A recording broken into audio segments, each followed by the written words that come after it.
Welcome to the Great Detectives of Old Time Radio. From Boise, Idaho, this is your host, Adam Graham. If you have a comment, email it to me, box13@greatdetectives.net. Follow us on Twitter at Radio Detectives and become one of our friends on Facebook, facebook.com/Radio Detectives. Our listener support campaign continues. Our focus is on our Patreon support. You can become one of our Patreon supporters for as little as $2 per month. It is such a vital part of our show, gives us a reliable, ongoing source of income. And as we increase Patreon supporters, we are improving the quality of the program. We, of course, do a summer series, which you are able to vote on as one of our Patreon supporters. And you also get a monthly newsletter from me. You can become one of our Patreon supporters for as little as $2 per month. Just go to patreon.greatdetectives.net. Today we're going to begin our look at The Man Called X. The Man Called X actually began as a summer replacement series over CBS in 1944. World War II led to an interest in espionage and spying, and it launched some series, including A Counter Spy. The Man Called X launched as more of a mystery adventure espionage program.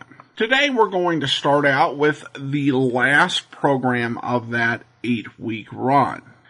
This aired as an episode of the Globe Theater, which was actually hosted by Herbert Marshall, the star of The Man Called X. Marshall is quite an interesting figure, and I figure we'll talk more about him in the next week or so. But let's get into today's episode of The Man Called X. The original network air date is August the 28th of 1944, and this one is Murder, Music, and a Blonde Madonna.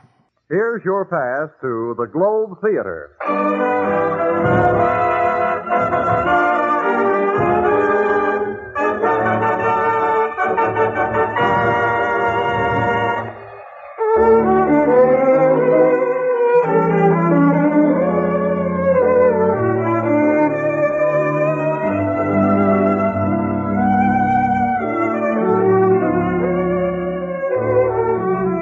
This is the Globe Theater, the radio playhouse especially for men and women of the armed forces of the United Nations. Just as the Globe Theater has meant the best in entertainment since the days of Shakespeare, today it means the best in radio drama for servicemen and women all over the globe. Here to tell you about tonight's play is your host at the Globe Theater, Herbert Marshall.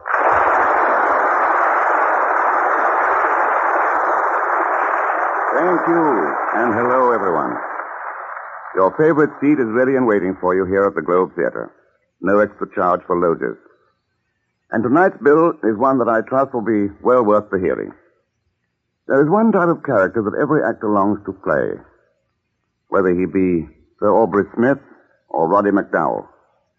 That is the role of the quick-witted, romantic adventurer who moves through Monte Cristo-esque experiences, confronted with innumerable dangers, but usually confounding his adversaries by sharp thinking and subtle humor. Always, of course, there is a lovely girl who makes the confounding all the more worthwhile. As I say, such is the part that every actor longs to play.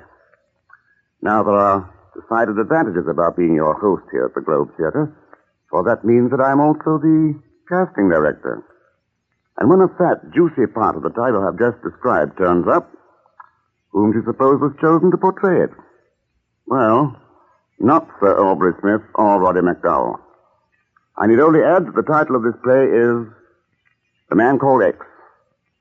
What happens is of an exciting nature, I think you'll agree. So, let's up the curtain and let the play begin.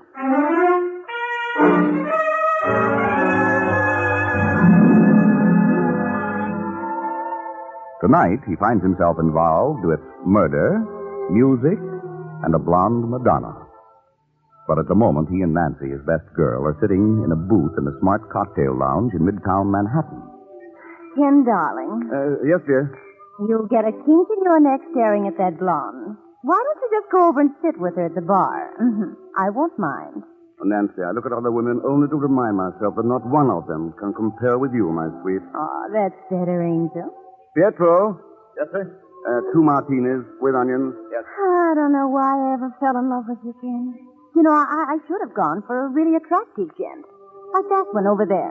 Where? At the bar, sitting next to that blonde gal you've been ogling. You see him? Yes. Why, great Scott. Bill Nesbitt. Huh? Somebody call me? Bill, over here. Oh, for the love of Ken Thurston, I haven't seen you Since last college reunion. Nancy, this is Bill Nesbitt, my old roommate, and the best all-American tackle ever.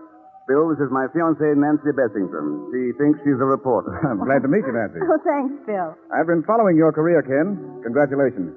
You always were interested in solving unsolvable puzzles. How about you? I understand you're the finest synthetic chemist in the country. I've done a little in synthetics. Your drinks. Fine. Join us, Bill. What? And take him away from his beautiful blonde? What blonde? That girl sitting next to you at the bar. Oh, she's not with me. I don't even know her. Oh, and fine. Sit with us, huh? Well, I've still got half a drink at the bar. I'll get it. Hey, seems like a nice guy. He is. Hey, this is swell seeing you again, Ken. Go on, sit down. What are you doing? Well, I'm on my way to Italy. Italy. Sounds mighty mysterious. Secret stuff. Say, have either of you the time? 4:10. Oh, gee, I've got to make a phone call to the office. When do you leave? Well, I've got to catch a bus at the airline terminal in 15 minutes. Don't have too much time. No, I'll be right back. I wonder why Bill is going to Italy.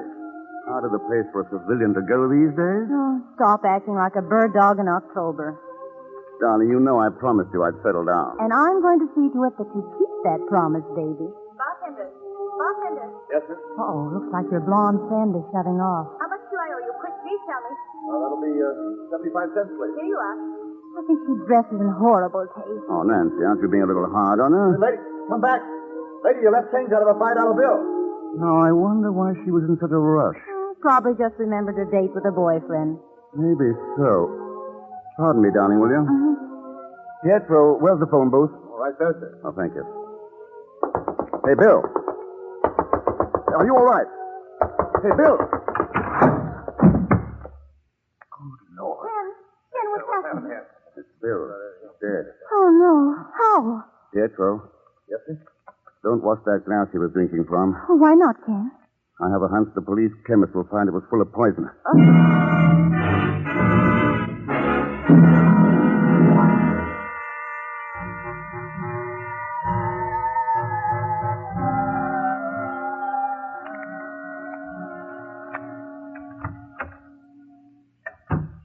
Oh, it's good to get back in my own apartment. You know, I'm not as used to looking at corpses as you are, and I feel a little sick. I know. I don't feel particularly chipper myself. Poor Bill. He would have won the Nobel Prize for chemistry one of these days. Ken, who could have done such a thing? I don't know. What's that you're looking at? Something I found in Bill's pocket. Oh, but Ken, the police should have that. They will after I've read it. What does it say? There's just a name and address on it. Look. Luigi Antonelli, Umbrati, Italy. Umbrati. Never even heard of it. Must be just a tiny village. Wonder who Antonelli is. You can bet whoever Antonelli is, he's mixed up in this affair somehow. I wonder in what way. So do I. And I intend to find out. Oh, no, Ken, no, not Italy. Why poke your nose into this? Because I don't like old friends of mine being poisoned. I'm funny that way.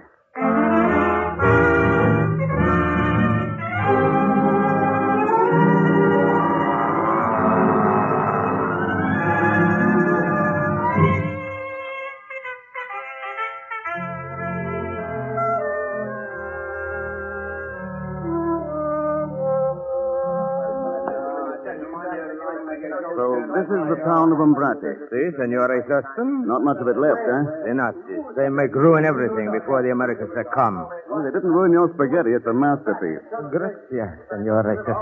Give me back my fireplace. Before we stop. You've made a nice mistake, Ken. Atlantic Crossing will make you look like Mussolini's ghost. What's all the trouble over there? Those GIs look as though they're going to lose their tempers. The American soldiers. They know like the souvenirs, what they buy from Castro the peddler. See him over there. Castro the peddler, eh? That's good. You know him? That, my friend, is an understatement. I must meet Castro the peddler. This is the last time we ask for life. Come on, boys. 1, 2... Here, boys. What's the trouble? Mr. Thurston! Egon Zellsmith, what mess are you in now? Oh, you are a savior. A voice What's he done, boys? This drifter tells us these are genuine Italian curiosities. Look what mine says on the bottom. Made in Newark, USA. Egon, give the gentlemen back their money. Oh, but Mr. If you Thurston... don't, they'll tear you limb from limb, and I'll sit and applaud. Mr. Thurston, you are a sadist. Here you are, fellows, $20. That's better. I'm shocked, Egon. You, a common peddler. There's more to this than meets the eye, though, isn't there? No, I'm just a poor peddler that peddles. Yes. I can make you a better financial proposition. Mr. Thurston, those words are like the soft wings of a bird. How much? 50. 100. 50. All right. What do I steal? Not yet. Do you know a man called Antonelli? Well, you are lucky. I am more than familiar with that name. Who is he? Luigi Antonelli was professor of music at the University of Florence. What the devil would Bill want with a professor? Did you say was? Yes. Alas, Signor Professore Antonelli died yesterday. Today is his funeral.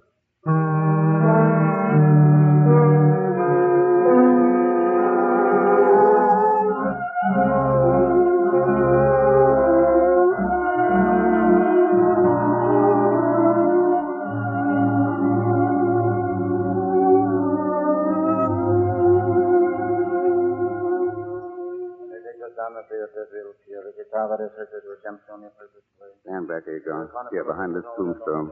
I dislike graveyards intensely. But this funeral fascinates me. Why are there only those two mourners? Alas, Signor Antonelli had but few friends. Who are those two women?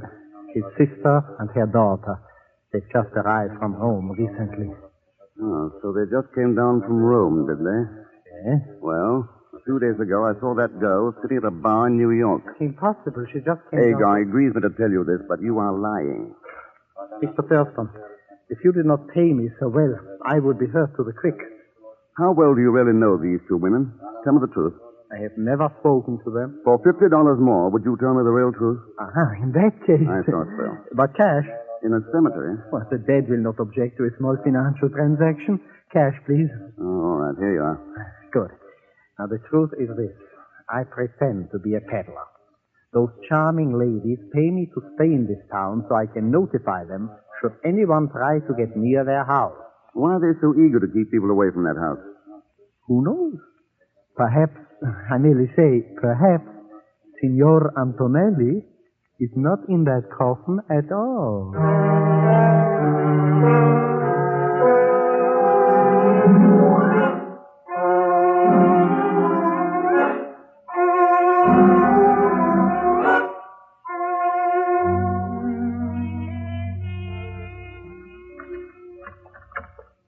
Quiet, Mr. X. The women will be back soon from the funerals. This mansion is quite a dump. The Palazzo Antonelli dates back to the Borgias. Where would Antonelli be? I do not know. I've never seen him. Where does that staircase lead? Oh, to the bedchamber. Let's try it. Mr. Thurston, the women will be back soon. Hurry, Egon. The staircase was built too steep. Listen. Behind that door. Door's locked. Signor Antonelli, can you hear me?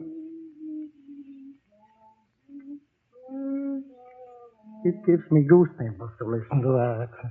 Sounds out of his mind. Why is he being kept a prisoner? I will give you 50. If you were to offer me $1 million, I could not tell you. These women confide very little to me. Then you're slipping, Egon.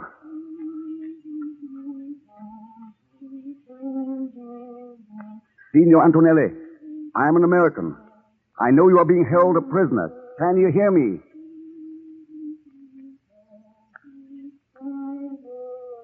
This is like a lunatic asylum. Let us get out of here. Yes, the ladies will be back soon anyway. I don't want to meet them this way. Mr. Thurston, what does this Signor Antonelli mean to you? I haven't the faintest idea yet. Maybe I'll know more after a formal call I intend to pay this afternoon.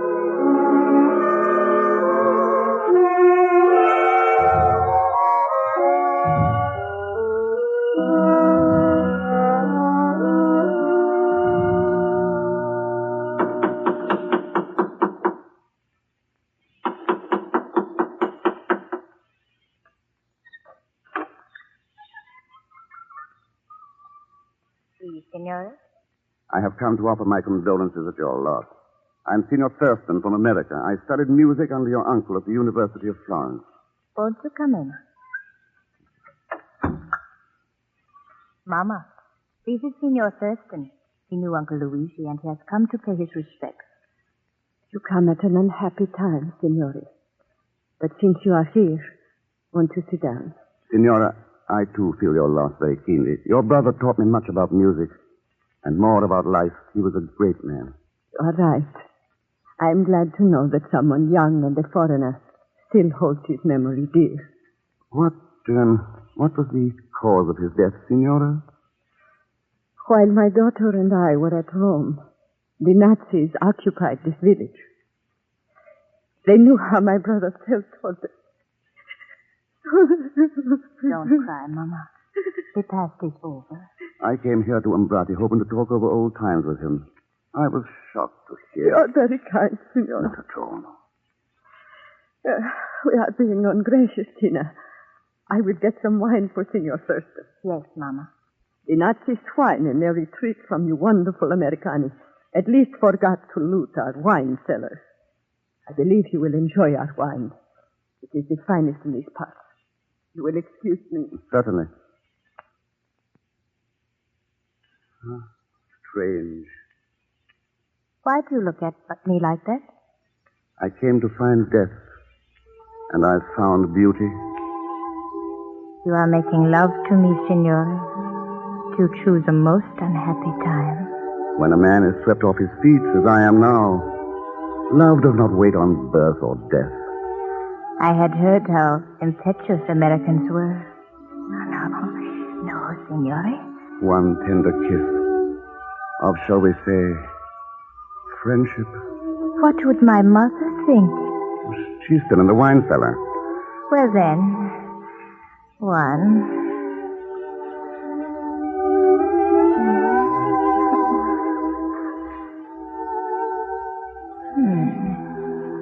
Your name? Tina. Tina? I could compose a tone poem to that name. Please, Mother is coming back. Mother has no sense of timing.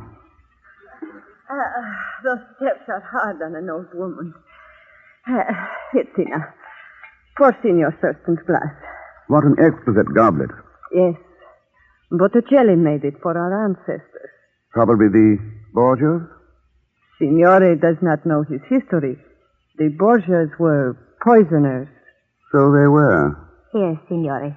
Taste it and tell me if you ever had a finer Barolo. Yes. Drink, Signore. But, neither of you joining me? No, Signore. Then I insist your daughter at least take part in an old American custom. It is called the loving cup. When a man meets a girl as exquisite as you are, Tina, he asks her to drink first from his glass. Tina is too young to drink. Oh, surely an exception can be made. My daughter accepts your flattery, Signore. However... It isn't flattery. To look at your daughter is to have some of the chill taken from the memory of her dead uncle. You have not touched your wine, Signore. I wouldn't think of it until your daughter first sipped from my glass. I have told you I cannot allow my daughter But I insist. It is difficult to know where flattery ends and rudeness begins with you. Come now, Tina. Surely you can't object to drinking your own wine? Or can you? Of course not. No, certainly not. Well, then. Very well. Tina, no. You did not really think I was going to drink it, did you, Signore? Considering that it would probably kill you, I doubted it very much. And now the comedy is over, Signore. Oh, I see you know how to use a revolver also. Yes, and I must insist that you stand quite still, or I will shoot a hole between your very attractive eyes. Egon. Yes, Signore. Aha, Egon, of course, hiding behind the screen. I'm coming, Signore. Poor Mr. Thurston. You should not have come here. Egon, take care of this gentleman. As always, it is a pleasure to take care of Mr. Thurston. Show him to the cellar. And tie him up securely. Just my luck. Here I am having a quiet little party with two of the loveliest ladies in Italy, and I have to go to a nasty cellar with Egon.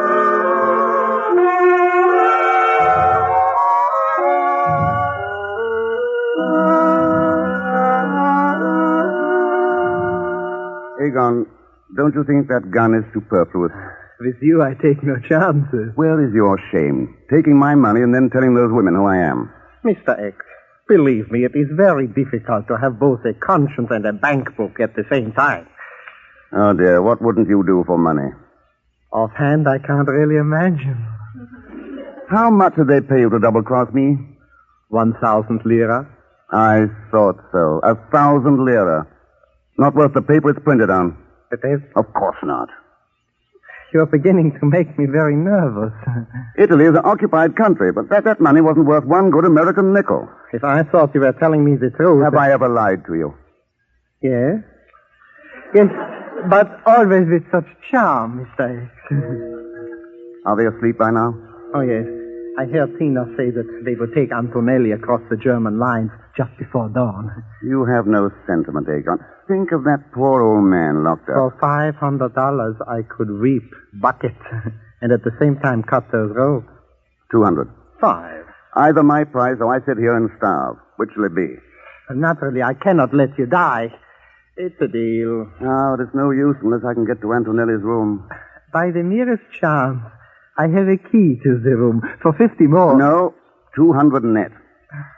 What can I do? My heart will not allow me to permit you to be eaten by those rats. Wait, I cut you free. Ah, you have a noble soul, Aegon. Sometimes. It's amazing how money will make me as soft as putty. Huh? There you are, free now, and here is the key. Thank you. Now, come with me upstairs to Antonelli. I'm sorry, Mr. Thurston. I must refuse. I'm really quite tired. I've had enough and made enough for one day. And so, Mr. X, we come now to the parting of the ways. I go back to town, and you go to the... Yes, that's probably right, Aegon.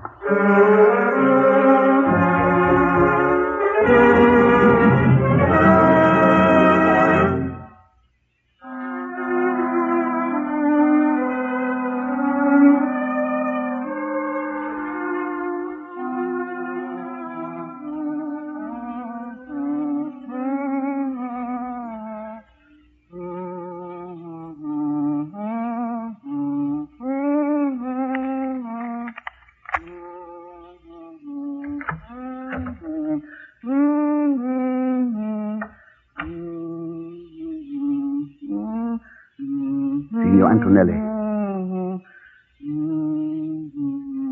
Signor Antonelli. Who are you? I don't know you.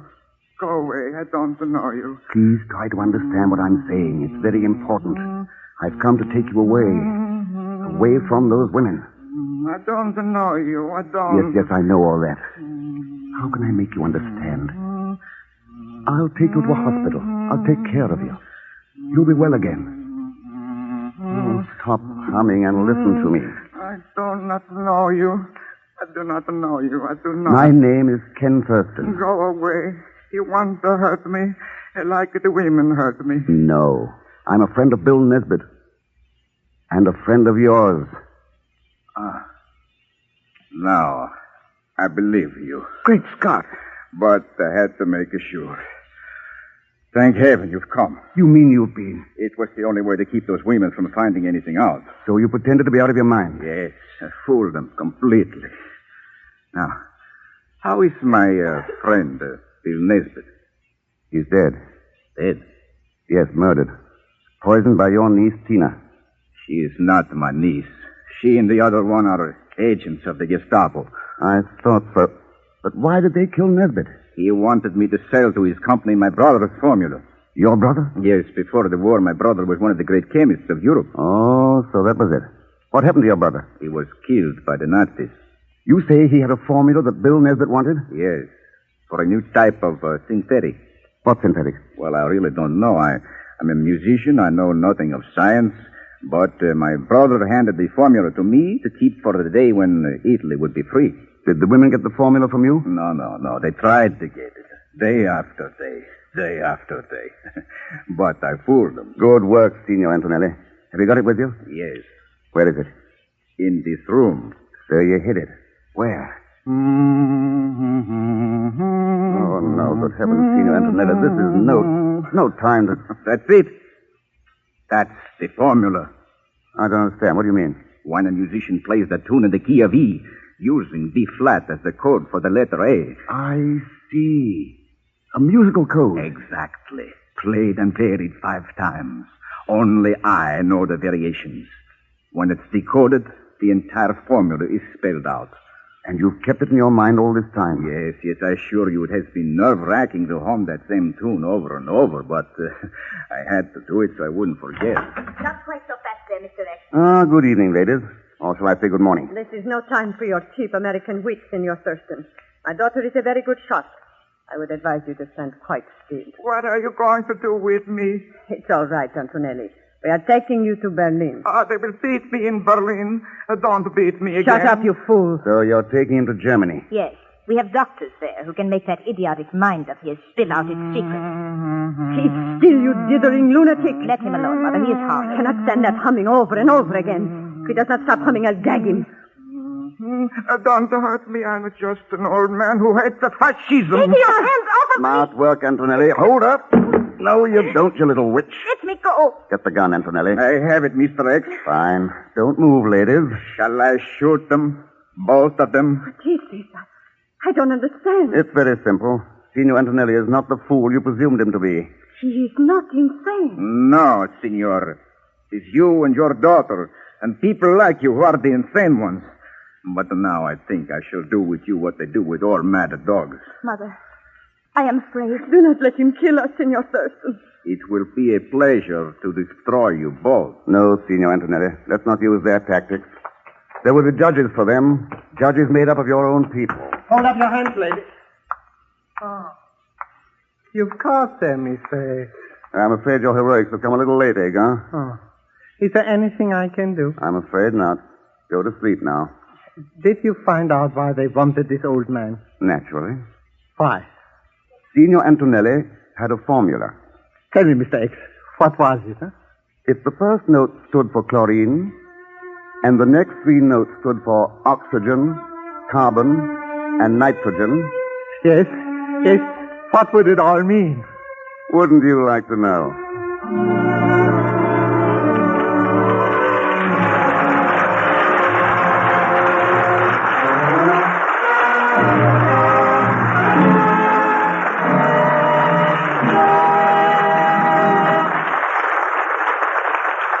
So ends tonight's Globe Theatre production of The Man Called X. I know you'll join me in thanking Bernie Schoenfeld for his excellent script, Felix Mills for composing and conducting the score, and Bill Robeson, who presided in the control room. By the way, the role of Agar was played by Hans Conried as a farewell gesture to an active life in radio theaters and as a prelude to an even more active life in theaters of a different nature. Mr. Conried, I might add, relinquished the finest head of hair in the Western Hemisphere to become Private Conried, his Army serial number escaping me for the moment. Watch out for him. If his performance as Agon is any indication, he'll be a slippery man to deal with on the evening of payday. By the way, it really was fun to play the role of Ken Thurston for you, and I trust you enjoyed the adventures of A Man Called X. As for the next performance from the Globe, you'll hear Walter Abel, Louise Alberton, Ralph Bellamy, and David Bruce in a neat little thriller called Phantom Lady. Here's a short preview.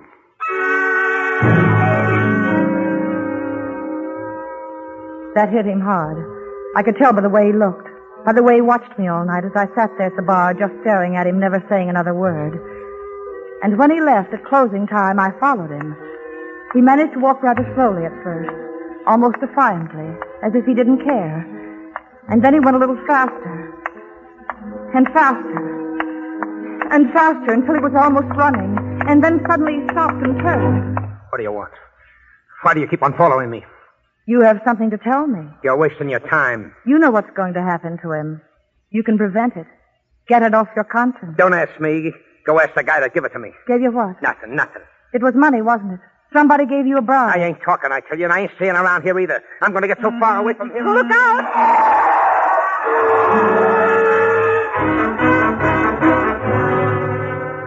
It's going to be a good show, and I know you'll want to hear it. So, jot down on the inside of your helmet liner that you have an appointment at the Globe Theatre with Phantom Lady, starring Walter Abel, Louise Alberton, Ralph Bellamy, and David Bruce. I'll be on hand to show you your seat and take care of the introductions. Till next performance, then, this is Herbert Marshall wishing you all the best, and I'll be seeing you.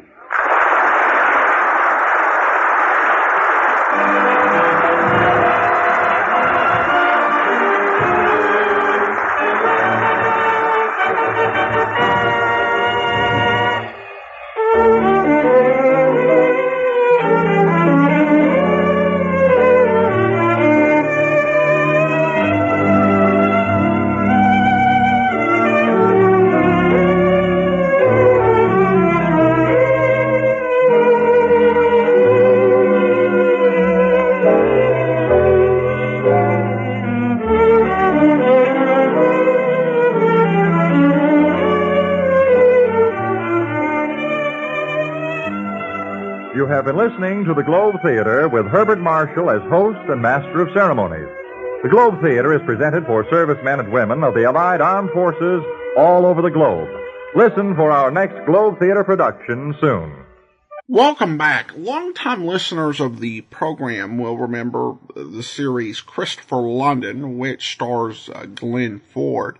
And that actually aired in 1950, and they took this script and they adapted it for Christopher London with very few changes. Overall, this one has, a lot of really, clever ideas and works as a really nice mystery. I particularly do like the whole musical clue. Pagon Welschmidt is a really interesting character, very unique to The Man Called X, and really there, I think, more than anything else to lighten things up.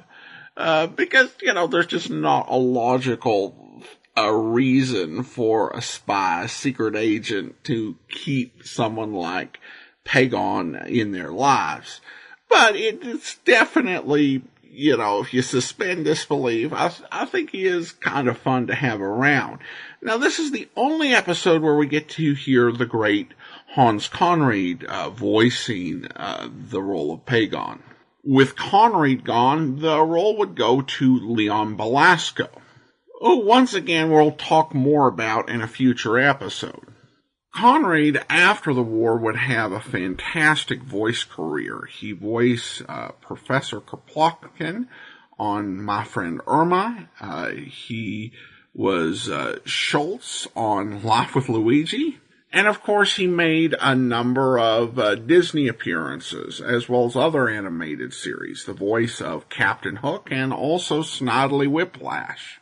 I think in radio, while he did make some appearance in more serious audios, his focus was much more on comedy, so to hear him in something slightly dramatic is a bit different from most of his work. It was interesting hearing the way that Herbert Marshall described this, essentially, because, as American listeners, we can kind of tell that this was an episode of a radio show. And he was talking about it like, this is a play we put together especially for you fellows in the United Nations. And, I, made the decision that I was going to play this role. And while Herbert Marshall was great, he really was not the producer of the program. But who knows, at the point that he recorded this, it may not even have been certain that The Man Called X would continue past that 8-week run. But it had a lot more life in it, a lot more, and of course we'll get into talking about that next week. All right, well, listener comments and feedback now. An email here from Darlene, who writes, "Hi, Adam. I was delighted to listen to your rebroadcast of Double Indemnity, and listening to your younger self talk about how the ending had to be changed to accommodate the Hays Code restrictions for motion pictures, which resulted in the classic finale that we all know and love. I smiled to myself because I actually have a similar story from the other side of the business about how sometimes running up against a rule or restriction forces creativity to flower where it might not have.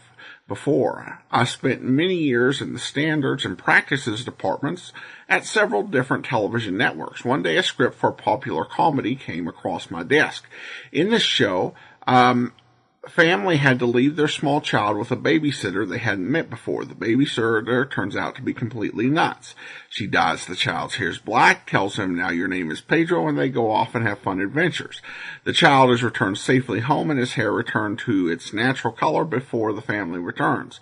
So his parents knew nothing of what had happened. Terrible idea. Do we really want to send a message to small children that it's okay to go off with a stranger because you're just going to have fun and nothing bad will happen?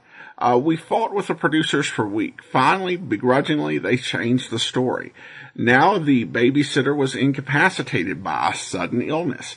Now we see the little boy cheerfully waving goodbye to the ambulance and simply wandering off to have the adventures, again returning home before his family knew. The bottom line, the revised script won an Emmy. Keep up the good work. Well, thanks so much, Darlene. And I would agree that sometimes the restrictions, they really do lead to creativity. There were things that you could not, show or portray in the golden age of entertainment, but you had to find some way to convey things, to the viewer or the listener. And that really did create some opportunities for creativity to do things in a way that, draws the viewer in more than just saying it outright. And, because of the standards of the time, there's a lot of comedy when you listen to the golden age of radio, where the big joke, essentially revolves around them, trying to reference, ripped pants or, pregnancy or going to the bathroom, all these things, without actually coming out and saying it. And there is this humor in the way that they go about it that, we just kind of, and, without, being gross or crude because they weren't allowed to do that. And today we get a lot more, grossness or crudity because, they can just go ahead and come out and say it. And it's simpler, but it loses a degree of the creativity. So I think definitely sometimes the limitations can require more creativity and lead to a better product.